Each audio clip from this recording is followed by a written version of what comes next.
नमस्कार साथियों। SSC GD का प्रीवियस ईयर्स का कुछ और मैथ का प्रश्न लेकर हम आप लोगों के बीच आए हैं। इससे पहले वाले वीडियो में भी प्रीवियस ईयर्स क्वेश्चन हमने सोल्व किया है, आप वो वीडियो को भी देख सकते हैं। आइए शुरू करते हैं हम लोग।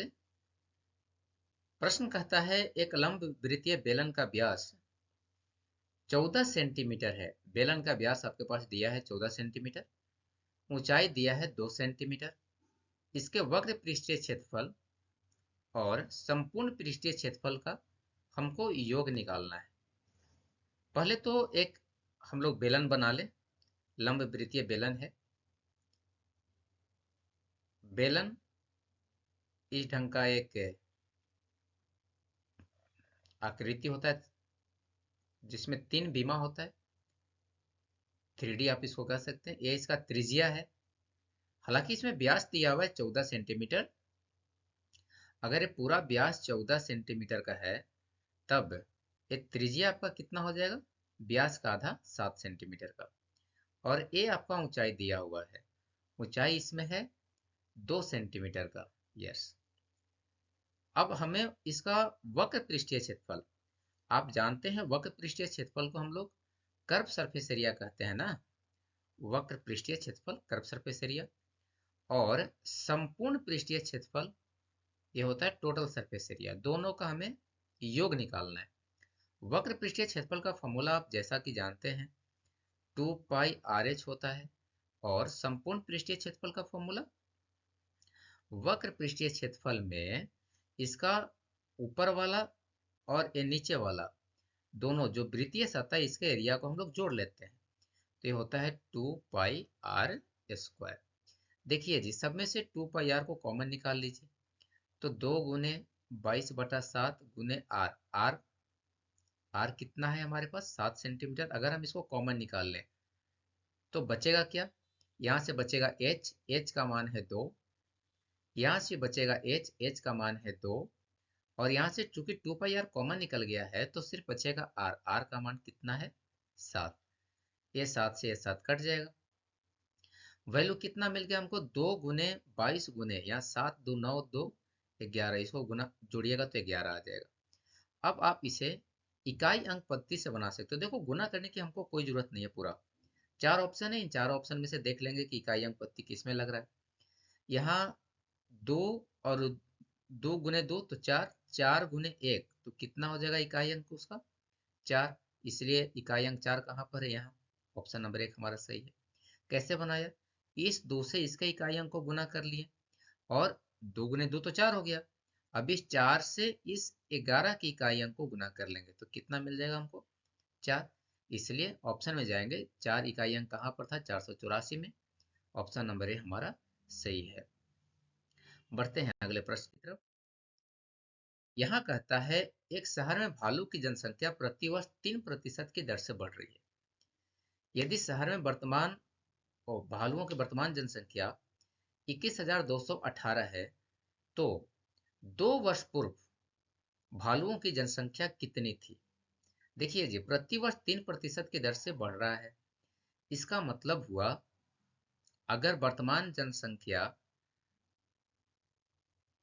21,218 है तो 2 वर्ष पूर्व की जनसंख्या हमें निकालना है। मान लेते हैं 2 वर्ष पूर्व X था। अगर 3% से बढ़ रहा है इसका मतलब किया 103/100% हो जा रहा है। फिर से सीखिए, 3% बढ़ने का मतलब क्या हुआ? 3/100। अब पहले से 100 था, 3 बढ़ गया तो कितना हो गया? ये 103%। हमने यही 103% यहाँ लिखा है। अगले साल फिर से 3% बढ़ गया तो 103 हो गया और इसका मान दिया आपको 21,218। अब आप यहां से इसका वैल्यू निकाल सकते हैं x का। ये 21,218 गुने 100/103 और फिर से 100/100। बहुत ही आसानी से आप इसको कट कर सकते हो। कैसे कट कर लोगे? आप ये जान रहे कि ये तो पूरा पूरा कटेगा नहीं। 103, ये ऊपर वाला जो 2 जीरो है, यहाँ पर भी 2 जीरो है तो ये 2 जीरो तो नीचे वाले जीरो से, नीचे में तो जीरो है नहीं कि कटेगा।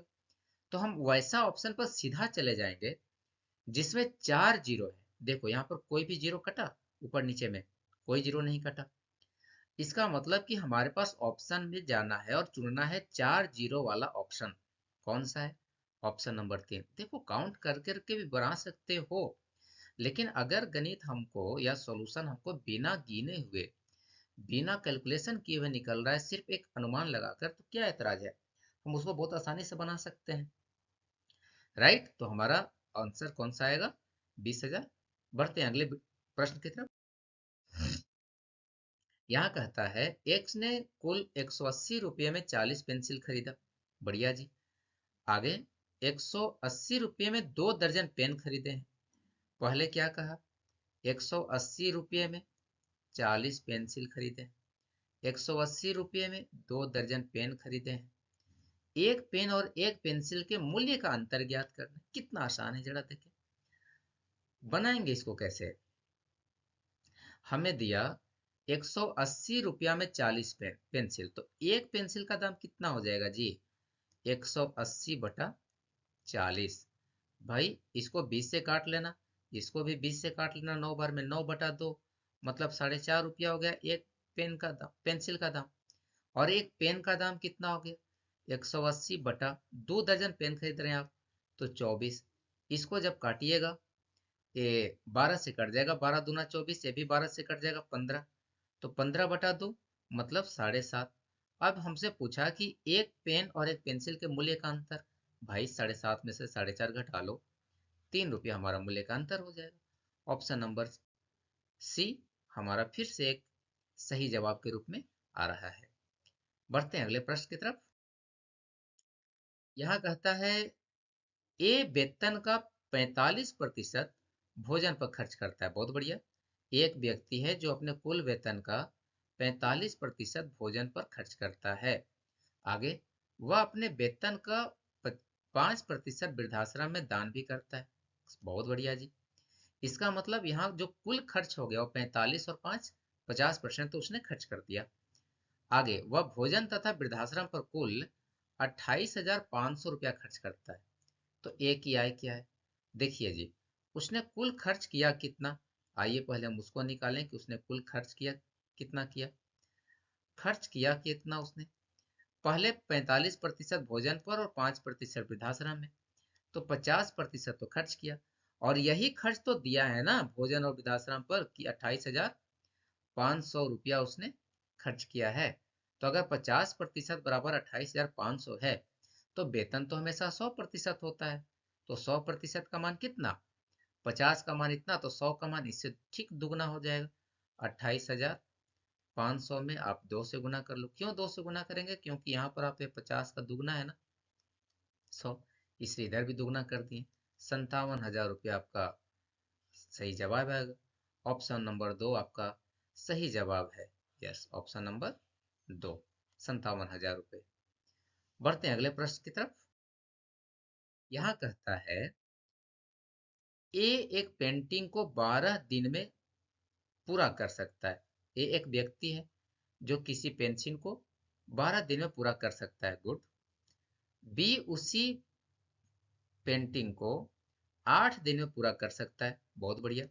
बी एक और व्यक्ति है जो उसी पेंसिल को पेंटिंग को कितने दिनों में पूरा कर सकता है? 8 दिनों में। ए का 12 दिन, बी का 8 दिन, सी उसी को 10 दिन में कर सकता है। बहुत बढ़िया जी, 3 लोग हैं। दिनों की संख्या ज्ञात करें जिसमें ए द्वारा पेंटिंग की जा सकती है यदि बी और सी दोनों एक साथ मिलकर एक दिन छोड़कर उसका साथ दे। देखो यहाँ पर एक क्लू है, एक दिन छोड़कर एक दिन उसका साथ दे। मतलब क्या हुआ इसका? कि अगर पहला दिन ए ने काम किया, तो दूसरा दिन ए, बी और सी तीनों मिलकर काम करेंगे। पहला दिन अगर ए ने काम किया तो दूसरा दिन ए भी काम करेगा, और उसको साथ देने कौन आएगा? बी और सी दोनों आएगा। तो ये दूसरा दिन तो लोग तीनों मिलकर काम किया। अब हम लोग आते हैं, अब हमसे पूछ रहा है कि दिनों की संख्या ज्ञात करो लगभग में, यदि पहला दिन ए ने काम शुरू किया था। बढ़िया जी। एक कितना दिन में कर सकता है इस काम को? 12 दिन में। बी से कितना दिन में कर रहा था? 8 दिन में। और सी इसे कितना दिन में कर रहा था, 10 दिन में। आप इनका लघुत्तम निकाल लो जी। 8 12 10 का लघुत्तम 12, 12 8 का लघुत्तम हो जाएगा 24, 24 और 10 तो 120। बढ़िया। इसका हो जाएगा 10, इसका 15 इफिशियंसी, और इसका हो जाएगा 12। अगर तीनों को जोड़ लें तब इफिशियंसी कितना हो जाएगा, जो क्षमता आप कहते हैं, वह 12 और 15 27 और 10 37। इन तीनों का जो क्षमता निकलेगा वो कितना हो गया, 37। अब आइए सीखते हैं हम लोगों को करना क्या था।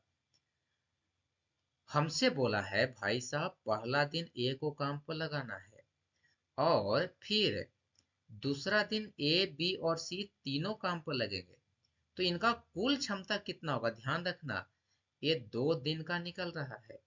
ये 2 दिन का अगर इन सबको जोड़ोगे तो ए प्लस बी प्लस सी का तो 37 है, और ए का तो 10 है, तो दोनों को जोड़ने से कितना मिल जाएगा हमको, 47। इसका मतलब 2 दिन में 47 यूनिट काम हो रहा है। अब हमको टोटल काम तो यहाँ पर 120 इकाई के बराबर है। हम लोग क्या करेंगे, 47 से इस 120 को भाग करेंगे, और भागफल में देखेंगे कि कितना आएगा। 47 दूना 94, 2 भागफल में आएगा 6, 26 शेष बच रहा है। अब हम लोग इसमें जितना भागफल आया ना, उससे इसको गुना कर लेना। तो ये 47 दूना 94 आ गया, और इसको 2 से गुना करोगे तो यहाँ मिल जाएगा आपको 4 दिन। इसका मतलब कि 4 दिन में 94 काम हो रहा है। तो बचा हुआ काम कितना मिल गया जी, 4 दिन में अगर 94 काम हो गया तो बचेगा कितना, 94। 120 में से अगर हम लोग 94 घटा लें तो हमारे पास बचेगा 26 काम। यस, 26 काम हमको बच रहा है। अब देखो, ये 4 दिन में तो 94 काम हो गया था, बच गया 26 काम। इस 26 काम को अगला बार करने कौन आएगा, ए। ए का क्षमता कितना है, 10। तो अगला दिन, मतलब ये 5वां दिन ए करने जा रहा है। अब 26 में से 10 घटा लो, तब भी 16 काम बच गए। अब इस 16 काम को करेगा कौन, ए बी और सी सब मिलकर। तो इसका मान कितना आ जाएगा, 16/37। 16/37 काम। अब कुल काम कितना हो गया हमारे पास, 4 और 1 5 दिन यहाँ हो गया, और यहाँ 16/37। हम इसे उतना अधिक पूर्णांक में तोड़ेंगे नहीं, हम बस ऑप्शन में चलते हैं। चूंकि 4 और 1 5 दिन तो ऐसे ही हो गया, और ऑप्शन में 5 दिन वाला तो सिर्फ एक ही है, कौन सा, ऑप्शन नंबर 1, 5.4 दिन था। तो हमारा सही जवाब कौन सा हो गया, 5.4 दिन वाला। हमें उम्मीद है कि आप समझ गए हैं। हम लोग अगली वीडियो में कुछ और प्रश्नों के साथ सेशन को शुरू करेंगे। अगर वीडियो पसंद आया हो तो तो वीडियो को लाइक करें, चैनल पर नए हैं तो इसे सब्सक्राइब करें, साथ ही अपने दोस्तों के साथ इसे शेयर भी करें, ताकि वे लोग भी इस क्वेश्चन को बनाकर लाभान्वित हो सके। जय हिंद, मिलते हैं अगले वीडियो में। धन्यवाद।